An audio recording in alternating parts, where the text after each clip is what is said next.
Hello and welcome to the latest episode of the Good Dram Show with me, Chris Goodrum. Yes, I'm back. I've done an episode of the show now for a couple of weeks for various reasons. But yeah, you know, I've not gone away. I am back with a hopefully another really interesting tasting.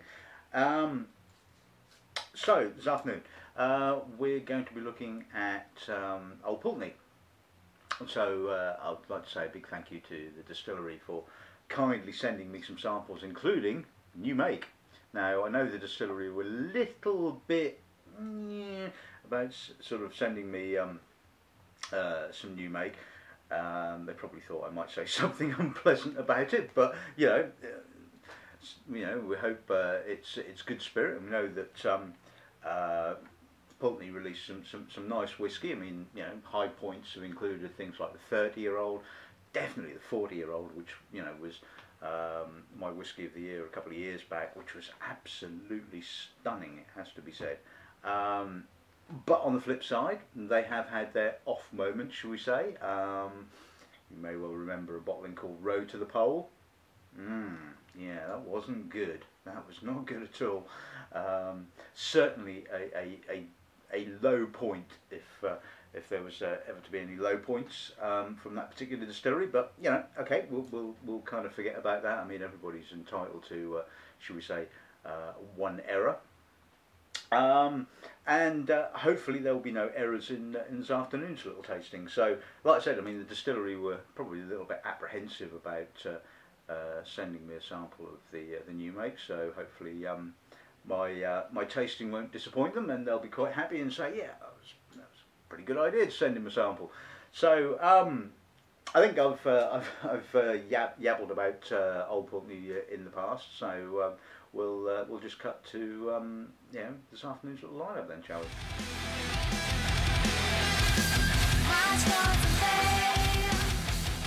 Right, okay, so as I was saying earlier, I've got here a sample of a new make spirit. I think it's bottled at 63.3, again, a bit like the Bal Blair that I reviewed last time. The sample's got a little bit damp as one of them leaked and all the labels got rather blurred.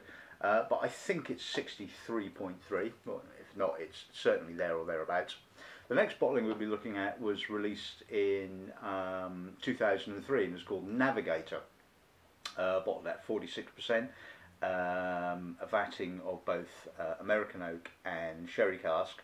It was released to coincide with the distillery's sponsoring of a ship in the, I think it was the Round the World yacht race or something like that. I mean, I'm not a yachting person at all, so it was kind of like all over my head, it has to be said. But you know, it was quite a nice looking boat, as they say. As you can see from the the title picture that I've made for this episode of the show, it's certainly a nice looking boat. Anyway, enough about that. That's by the by. And the third one that we were looking at is the brand new release, a single vintage bottling, which is fairly unusual for Old Pulteney. I believe, I mean, I could well be wrong, but I think this is probably their first one they've released. It's all distilled in 1990 and I think bottled this year, so it makes it 24. Again, aged in a combination of American oak and sherry butts. And with a fairly hefty price tag, it has to be said. You know, about 120 quid this goes for. So you know, we're expecting good things from that. And finally, the well, what used to be called the Old Pulteney Liqueur has now been renamed Stroma, bottled at 35%. Now, apparently, Stroma is, I'm assuming, Gaelic for island in the stream, and I believe that it's all to do with the rather perilous currents that sort of surround the distillery on the northern tip of Scotland. So yeah, okay. I must admit, I'm not the world's biggest fan of liqueurs. I often find them, you know, too sweet. I think this is bottled at 35%, if memory serves me correct. And a lot of liqueurs tend to be bottled at around about 20-25%, which to me, just doesn't have the alcohol content to offset all that sort of sweetness. But you know, 35%. Yeah, we'll see how on that pans out then, shall we? So I guess it's time to make a start with the new make.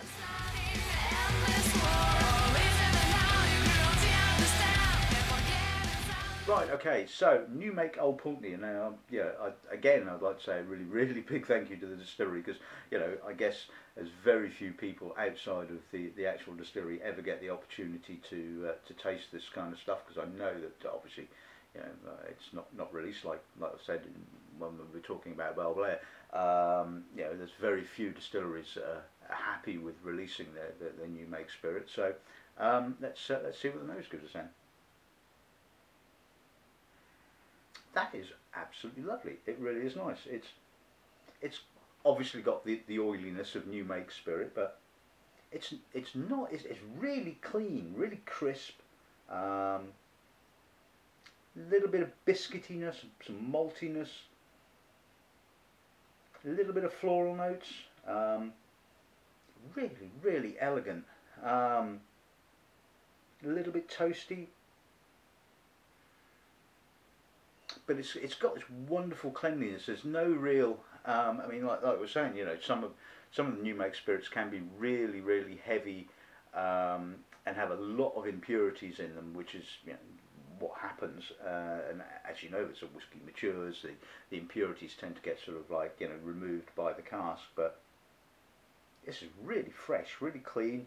It's got a lovely citrus and a lovely maritime kind of character, which is what reminds me of how Old Pulteney 12-year-old used to be before it got a bit fatter and a bit broader, and it used to have this sort of like real bracing, almost kind of old Scapper kind of maritime character. A little bit earthy now, a little bit sort of, a little bit woody. It's actually really complex new make. Yeah. Palate.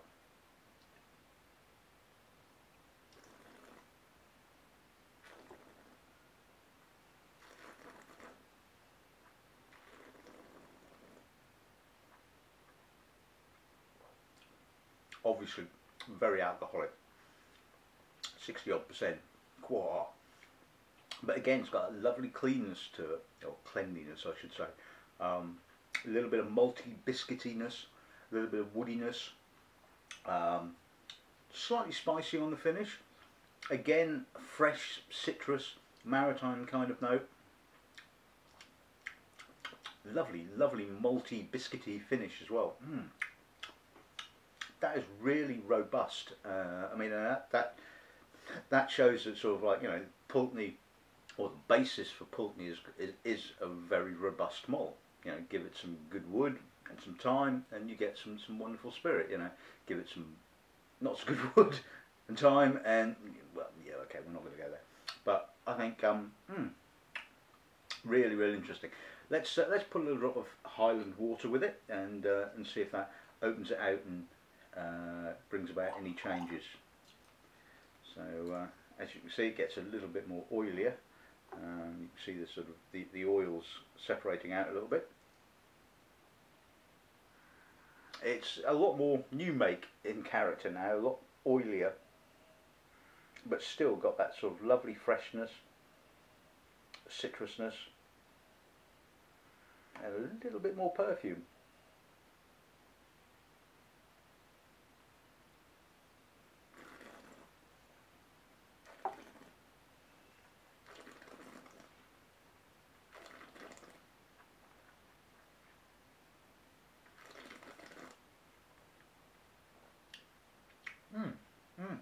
Ooh, it's lovely.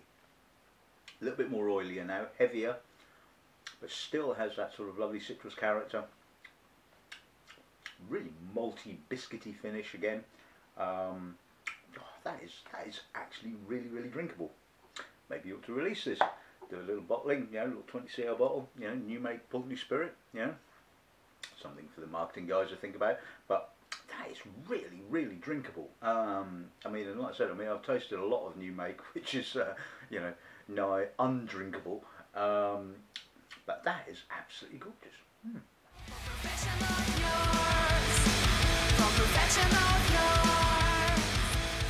Right, okay, so on to the Navigator, bottled at 46%. Like I said, a combination of American oak and sherry butts. So let's see what the nose gives us.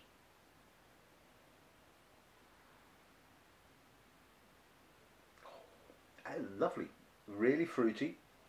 Lots of slightly subtropical apricot,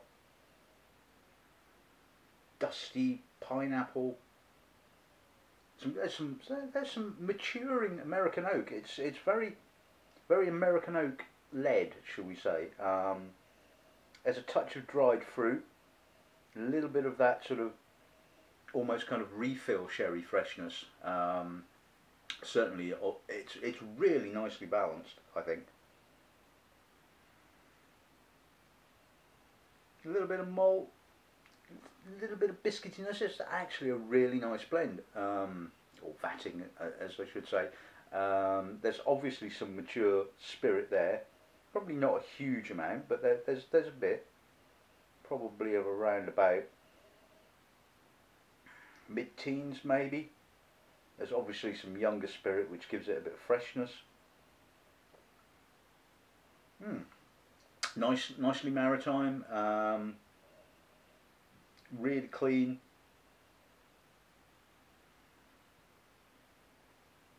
Lightly perfumed. Pleasant, it's really nice. Palate.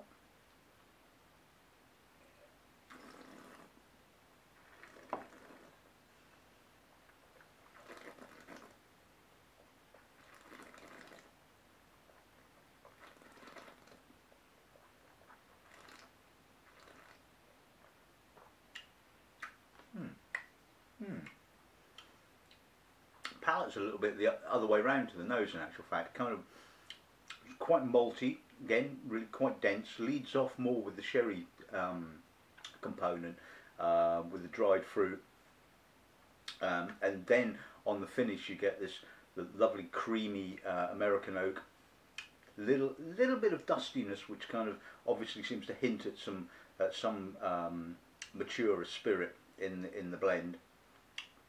But a lovely fresh finish, crisp, salty, but a lovely broad fruitiness to it. That's actually pretty good. Yeah, a little bit of spice now coming through on the aftertaste,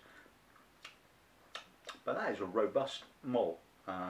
Again, as we saw from the new make, very malty, and certainly that maltiness comes through on this. So it would obviously imply that there was quite a fair bit of younger spirit, probably, I don't know,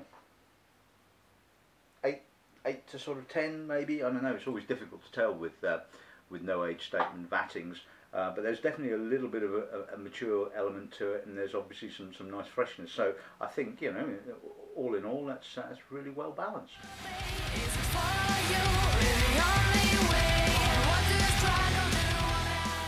Right, okay, so on to the 1990 then, looking forward to this. I do like old Pulteney. I mean, the 21-year-old is just absolutely superb. So let's see if this is up there with it then, shall we?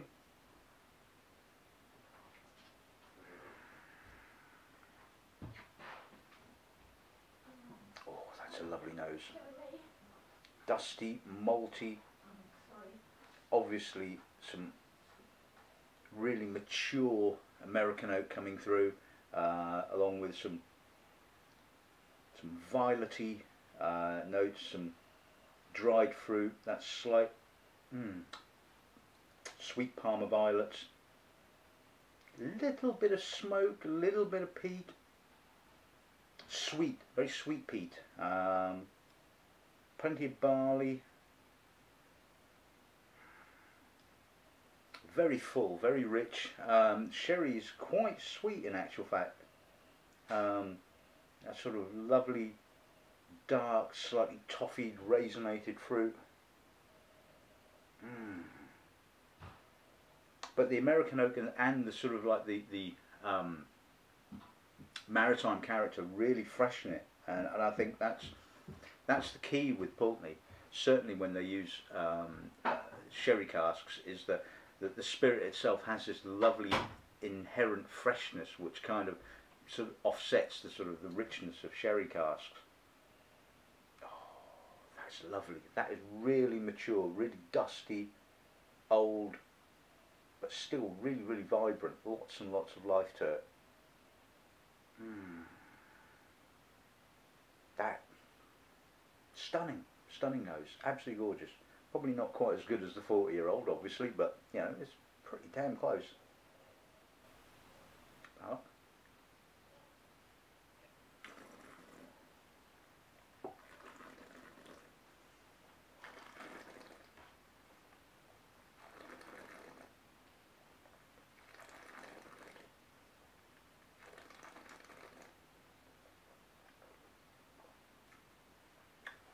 Wow, that's a chewy mouthful.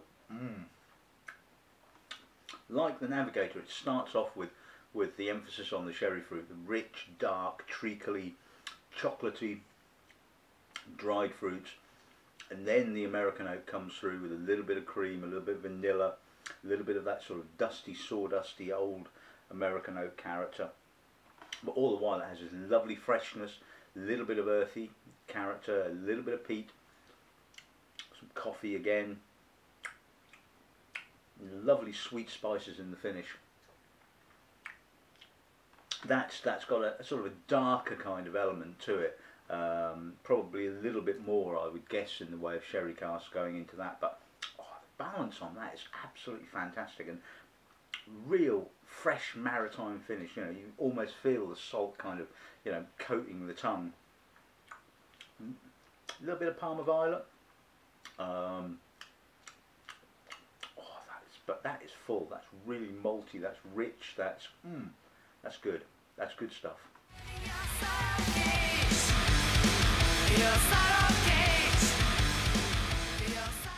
And finally, the liqueur. As you can see, it's just pretty viscous stuff. I don't know quite what goes into it, what they mix it with, but you know, let's see what the nose gives us.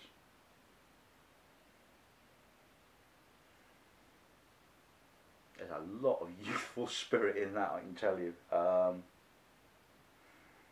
If the spirit in that is older than 5 years old, then I'll be amazed. A little bit of sort of off the stilly kind of notes, fresh, herbal, camphor, licorice, treacle. That's actually, for a liqueur, that's actually quite an appealing nose, has to be said. It kind of works in a weird kind of way.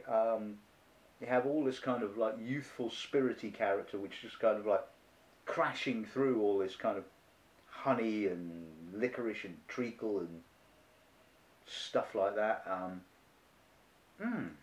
Yeah, it kind of works, bizarrely, you know.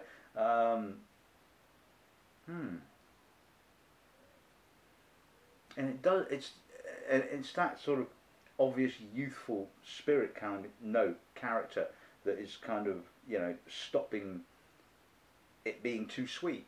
And like I said to you, that's obviously the biggest issue I have with a lot of liqueurs, is that they are just too sweet and they're just like, you know. But people kind of like that kind of stuff, bizarrely. But you know, for a liqueur, yeah, I actually really like that. I think that works really, really well. So you know.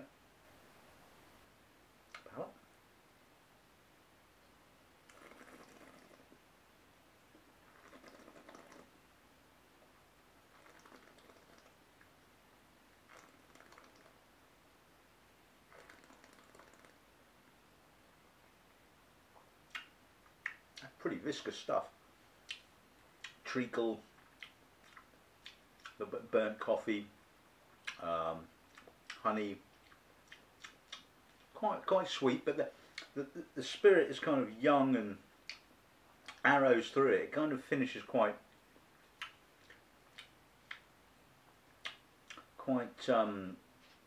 sweet, quite quite sugary, I meant to say. But I think that's actually pretty well balanced in actual fact. I mean, there's a little bit of smoke, a little bit of herbalness to it. I think the nose is more appealing, certainly to me, than the actual palate. But it's certainly nicely balanced. I don't think it's got too much. I mean, it's fairly sweet on the finish, but you know, it's not uber sweet. It's not kind of like, you know, oh my god, my mouth is kind of like furred up with sweetness. It's actually got quite a nice balance to it. So yeah, not too bad.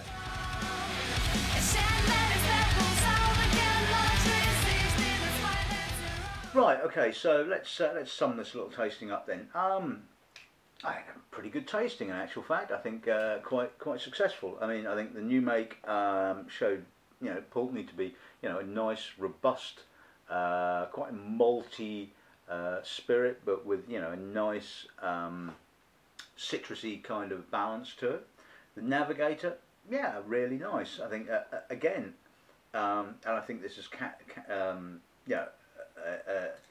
what can be seen throughout the entire range of or should we say, of these four bottlings, is that it has a really good balance to it. You know, whoever is selecting the casks has obviously done a really good job with the Navigator. You know, like I said, to me, seems predominantly, I would guess, 70 to 80% American oak, maybe sort of 20-30% sherry casks. Really nicely balanced, nice blend of different age spirits, and I don't think it's too expensive at all. So I think, you know, really nice. The 1990, well, I think it kind of justifies its price tag. Got some lovely maturity, again, really nicely balanced. Probably a little bit more sherry cask in this particular vatting than say the Navigator, but it has this lovely age to it. Again, fresh, maritime, you know, lovely balance, and I don't think there's anything more that you can say about it than that. And the liqueur, I love the nose. I thought the nose was really nice. Like I said, I mean, a lot of emphasis on the very young spirit coming through on that. Probably, like I said, I wouldn't be surprised if much older than 5 years old. It certainly had that kind of youthful intensity, which, you know, really sort of offset the sweetness of the liqueur. Palate was probably a little bit more sweeter than I would have hoped for, but I still think sort of like, you know, quite well balanced. So yeah, I think if you like liqueurs, and you know, like I said, you know, I'm not the world's biggest fan of whiskey liqueurs, but I think that's actually quite pleasant. So anyway, I hope you enjoyed this episode of the show, and all I have to say is good afternoon and good dramming.